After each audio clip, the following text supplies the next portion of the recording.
It's Pride Month, so we're heading to Soho for this episode of Cooking Around the London Underground to celebrate.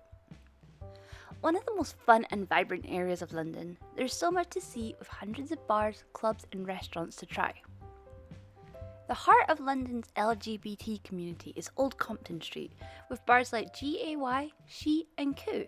And every year, on the final Saturday in June, or first Saturday in July, the area holds its Pride Parade, and thousands of people take to the street to celebrate, covered in rainbow and glitter. Don't worry if you miss this year's parade, because Soho is fun all year round. Start your adventure with brunch at Cinnamon, who serve an amazing cinnamon bellini, or head to the Nordic Bakery for a cinnamon roll. Then head to Carnaby Street for some shopping. I love to drill over the gorgeous shoes in a regular choice before checking out the amazing chocolate sculptures at Chucky Walkie Doodah. They've even got a chocolate cafe upstairs where you can have cake and hot chocolate. Photographers will find everything they need at the Lomography store, and you can find inspiration at the Photographer's Gallery. For London's souvenirs or gift ideas, head to We Built the City, or get your comic book fix at Goshl Comics. Harry Potter fans will love the House of Minalima, the design house who created all of the paper props for the Harry Potter and Fantastic Beasts movies. Their 4-story shop is free to visit, and like a mini museum with prints and props lining the walls. Food is never far from hand in Soho, and you can find almost every cuisine you want. There's street food, fine dining, and junk food, so something for everyone. For a quick bite, grab a sushi roll as big as your head at Cha-Cha Roll, or tuck into an indulgent prawn and lobster roll at Smack. Hermen Ze German offer up vegetarian currywurst and brats, while Island Poke serve healthy poke bowls with lots of fresh toppings. You can enjoy a free-course meal of crisps at HIPCHIPS, or, if you like garlic, head to Garlic and Shots for food made with as much garlic as possible, garlic vodka, and even garlic beer and coffee. Sit down to a hot bowl of ramen at Shoryu, tuck into Hawaiian food at Koe'ina, or try unique flavours of dumplings at Ugly Dumpling. La Bodega Negra may look a little seedy from the outside, but it's actually a Mexican restaurant and bar. Just ask the lady behind the counter of Playboy magazines for a table downstairs.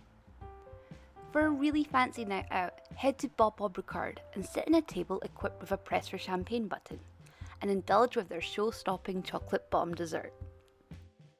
For more sweets, head to Cutter and Squidge for amazing cakes, Hummingbird Bakery for a red velvet cupcake, Bread Ahead for donuts, or Maitre Choux for fancy eclairs. Four Winters make ice cream with liquid nitrogen, and often team up with the meringue girls to create specials like this mermaid splash ice cream and Halloween sundae. You can play a game of bar billiards at the Glasshouse Stores, and there's a secret tea room hidden away upstairs at the Coach and Horses, a cool pub serving vegan food which was a favourite with the staff from Private Eye, and you can see their illustrations on the wall.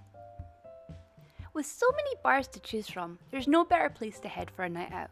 But our favourites include Swift for their Prosecco cocktails served with sorbet, and Basement's Sake, where they serve cocktails matched with desserts, like carrot cake served in a plant pot, and a smoked chocolate cigar served in an ashtray with popping candy ash.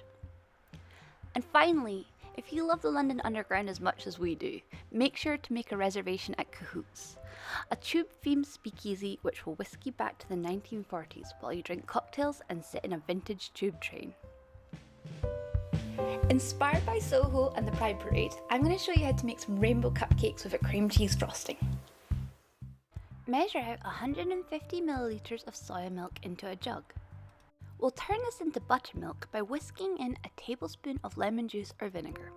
Leave for about 10 minutes until it becomes frothy and then give it another whisk. Measure out 150 grams of plain flour and add half a teaspoon of baking powder and half a teaspoon of salt before mixing in. Measure out 150 grams of caster sugar into your mixer and add 60 grams of butter. Cream together until well combined and then crack in 2 eggs one at a time, beating into the mixture. Then mix half of the flour into your mixture, followed by half of the milk, and then the remaining flour and the remaining milk. Mix until the batter is nice and smooth and then scrape down the side of the bowls with a spatula. Divide the batter evenly between 6 small bowls. Add a few drops of food colouring and mix in. Repeat until you get the desired colour. I'm going to use red, orange, yellow, green, blue and purple. Line a baking tray with 12 cupcake cases and starting with the purple batter, add about a tablespoon to the bottom of each case. Repeat with the blue batter, then the green, followed by the yellow batter, followed by the orange, and then finally the red batter. Bake at 170 degrees Celsius for 20 to 25 minutes until a skewer comes out clean. Leave to cool a little before removing the cupcakes from their cases. To make cream cheese frosting, pop 100 grams of cream cheese into your mixer. Add 30 grams of butter and whisk together until smooth. Whisk in about 200 grams of icing sugar until the icing becomes nice and thick, and then scoop into a piping bag. Top each cupcake with a generous serving of cream cheese frosting and then decorate with some rainbow sprinkles. That's all from Soho and cooking around the London Underground this week, but please make sure to like, subscribe, comment and share with friends. You can find lots of other recipes and craft projects at our website cutoutandkeep.net and keep up with my blogging adventures at catmorley.com. Thanks so much for watching and happy Pride!